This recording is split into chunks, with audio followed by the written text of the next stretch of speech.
So right now, nutrition policy, the way government guideline is set, this is, the way the Institute of Medicine talks about nutrients.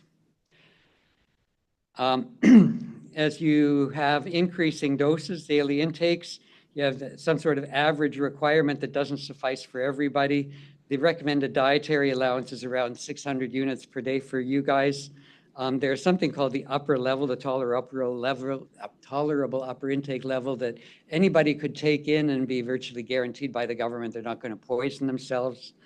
There is something called the no observed adverse effect level that has a safety factor built in to produce an upper level. And then you've got something called the lowest observed adverse effect level. What level of intake can you be pretty sure causes harm to a person? And that harm index is usually called hypercalcemia. But where does that happen? Has anybody titrated it?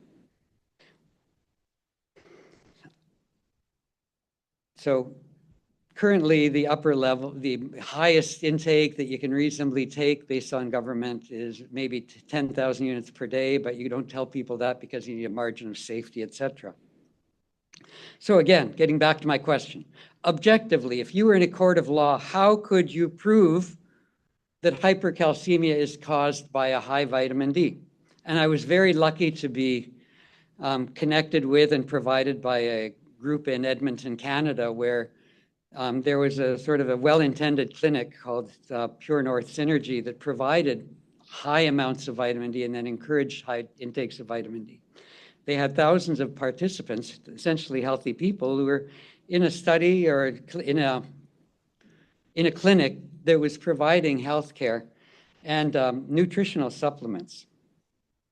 So there were 4,700 people who provided blood work between 2012 and 2013.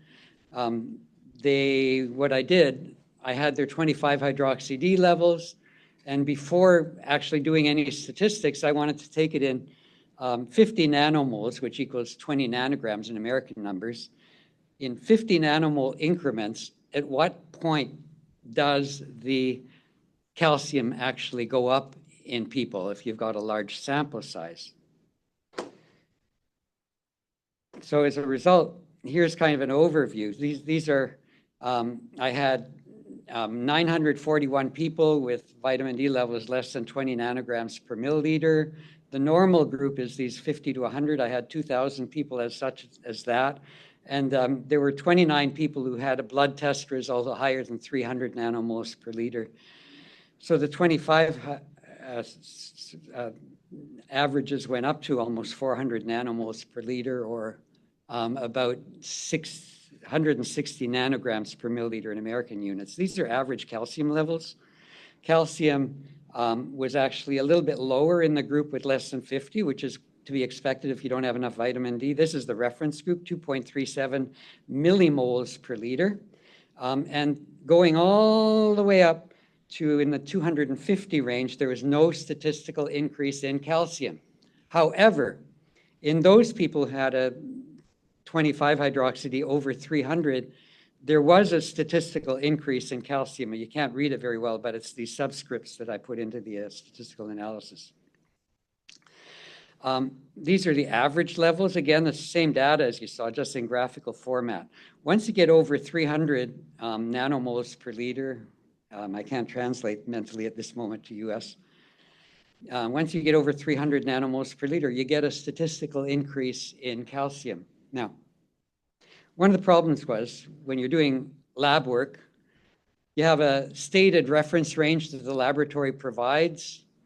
And sometimes your reference range, if you've got 4,000 people, ends up being a little bit different than the laboratory's reference range. So to do what's called a sensitivity analysis, what if kind of thing, I reworked the results in multiple ways. And regardless of how I reworked it, the index was that if your vitamin D 25-hydroxy-D exceeds 300 nanomoles per liter, you go from a typical rate of hypercalcemia that's around 5% to triple that.